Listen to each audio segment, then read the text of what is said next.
Waktunya borong saham-saham ini. Mungkin itulah tajuk yang cocok untuk di video kali ini. Karena meskipun IHSG-nya naik 3,51%, tetapi kenaikan IHSG ini ditunjang diantaranya adalah ke perusahaan yang dimiliki oleh Pak Prayogo Pangestu, yaitu Brand dan Cuan ya, terutama yang naik gila-gilaan.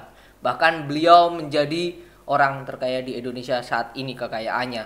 Nah, dari kenaikan IHSG yang naik dan juga ya volatilnya atau bergairahnya saham-saham Pak Prayogo Pangestu terutama Brand dan Cuan, saya melihat ada 5 perusahaan yang layak untuk diborong di kali ini. Perusahaannya apa aja? Tonton video ini sampai selesai. Check this out.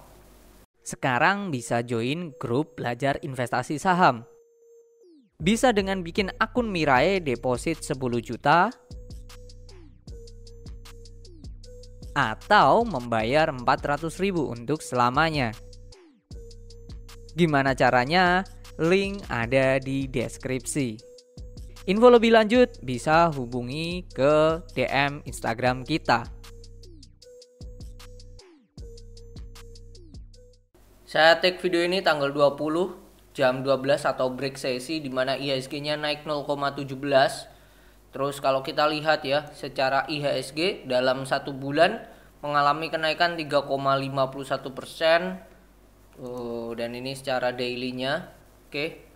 Kalau kita lihat ya, secara market cap punyanya Pak Prayogo Pangestu ya, Brand nih luar biasa ya. Bahkan sekarang menjadi posisi kedua top market cap di Indonesia.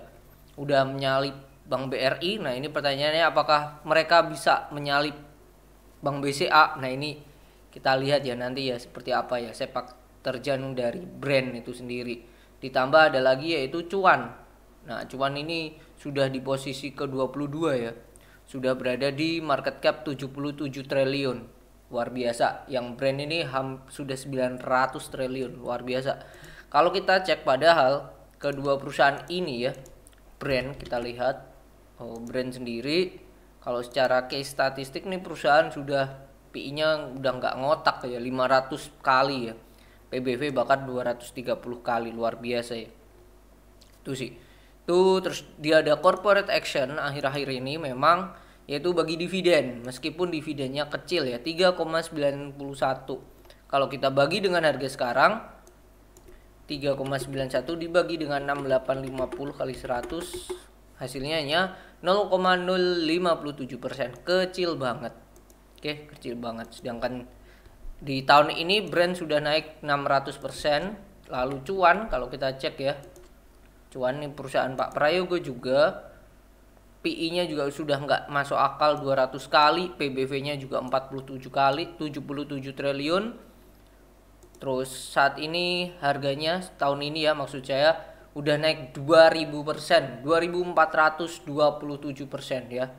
Karena perusahaan ini baru IPO. Baru IPO itu di tahun Maret. Di tahun 2023 di bulan Maret tanggal 8. IPO-nya harganya 200. Sekarang udah di 6.900. Jadi that's why dia naik 2427%. Oke. Cuman bukan dua saham ini yang menurut saya cocok untuk diborong untuk kondisi saat ini. Perusahaannya adalah yang pertama adalah Unilever. Oke. Di tengah adanya boykot produk yang berkaitan dengan Israel dan lain-lain dan salah satunya adalah Unilever, saya melihat ini adalah is time to buy untuk Unilever karena saya melihat dengan adanya boykot itu apakah akan menurunkan yang namanya penjualan dari si Unilever sendiri. Mungkin iya, tetapi untuk jangka pendek menurut saya. Dan kondisinya secara teknikal ini dekat dengan demand areanya di garis warna putih. Jadi ini hal yang bagus untuk Unilever. Terus kondisi sekarang kalau kita lihat Unilever case statistiknya PI-nya di angka 26, PBV-nya di angka, kalau PBV ini mahal memang 24. Oke, dan perusahaan seringnya itu bagi dividen. Bagi dividen itu 2 kali. Nah, di tahun ini dividen interimnya belum dibagikan. Belum dibagikan. Kalau kita hitung dividennya kita kali dengan dividen payout rasionya kali ya 95%, tapi itu kan total. Nah, itu total. Kalau kemarin tahun lalu itu EPS laba mereka itu kan 5 triliun ya, 5365 dibagi dengan jumlah lembar 38,15, EPS-nya 140. 140 mereka membagikan tuh 69 per lembar. 69, sorry. Ini kita tidak hitung ya, nggak usah hitung harusnya. 5365 kurangi 753. Nah, sampai kuartal ketiga laba mereka tuh 4 triliun 4,6 dibagi 38,15. Labanya 120,89. 120,89 dan mereka membagikan dividen interim sebesar 69 per lembar. Jadi kita tinggal hitung aja, 69 dibagi 120,89. Hasilnya adalah 57% mereka akan bagikan dividen interim. Tahun lalu seperti itu. Kalau asumsi itu kita gunakan dengan asumsi sekarang, jadi potensi yang mereka bagikan dividen itu berapa sih? Nah, labanya 4,1 triliun kita bagi 38,15, hasilnya 109 kali let's say 0,5 aja dah, 50% aja deh. Ya mereka akan bagi dividen let's say di angka 55. Itu menurut saya ya, dan itu make sense ya kalau mereka bagikan 55 per lembar. 55 dibagi dengan harga sekarang 3450. 55 dibagi 55 dibagi 3450. Hasilnya ya 1,59. Memang kecil, tapi ini bisa jadi hal yang positif sih, bagus. Ditambah kondisi sekarang menurut saya it's time to buy sih, dekat dengan demand areanya Unilever. Oke, yang pertama itu. Lalu yang selanjutnya adalah Harum. Harum pun alasannya sama, ini juga dekat dengan demand areanya. Jadi area ini bisa menjadi area pantulan yang kuat sih untuk si Harum itu sendiri. Kondisinya Harum saat ini itu berada di harga 1430 atau PI-nya tuh di 4, PBV-nya 1,46. Kalau perusahaan tambang, PI itu memang mereka kecil-kecil banget ya. Itu sih. Yang kedua ada Harum. Lalu selanjutnya ada Bank BCA.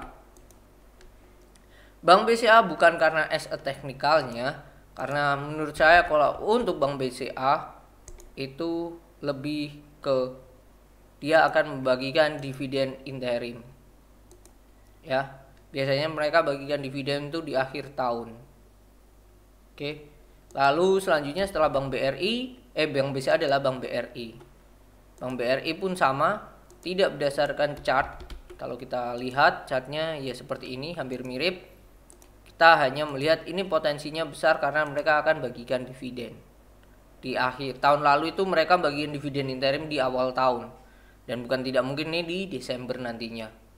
Cuman di sini saya tidak akan menghitung ya besarnya dividen yang mereka akan bagikan berapa, karena kita sudah bikin estimasi dividen yang mereka bagikan, yaitu di video yang ini.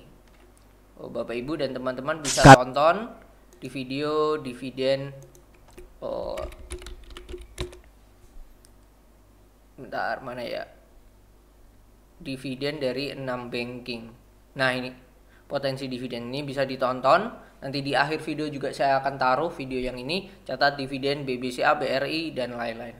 Nih ya, bisa menjadi korelasi besarnya dividen yang akan mereka bagikan itu. Dan yang terakhir adalah salah satu saham lagi, yaitu Adaro Energy.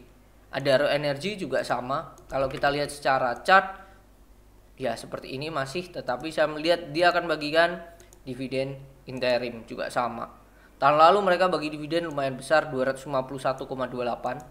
P laba tahun lalu luar biasa gedenya. Kalau kita hitung sampai kuartal ketiga tahun lalu itu labanya di angka 28 triliun, hampir 29. Kalau kita bagi dengan jumlah lembar, EPS-nya 906,31.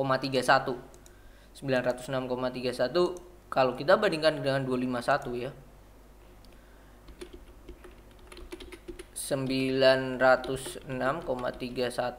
Nah, hasilnya adalah 27% yang mereka bagikan secara dividen payout ratio. Kalau hal itu terjadi, kita hitung labanya sekarang ditambah 6247 tambah 5770 dibagi dengan EPS jumlah lembarnya 31,99, hasilnya adalah 590. Kita bagikan dengan kali, let's say 20% yang mereka bagikan, ya minimal 118 mereka akan bagi dividen Ethereum. 118 kita bagi dengan harga sekarang 2550, hasilnya adalah 4,63%. Ini termasuk besar ya untuk Adaro. Jadi menurut saya menarik. Kalau ngincer dividen aja, Adaro mungkin di atas dari Bank BCA dan Bank BRI secara dividen yield.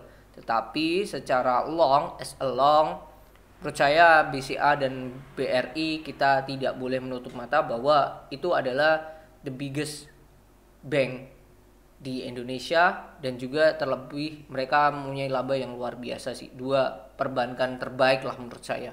Oke, jadi jangan dilewatkan, dan menurut saya itu ada 5 perusahaan yang bisa layak untuk diborong di kali ini.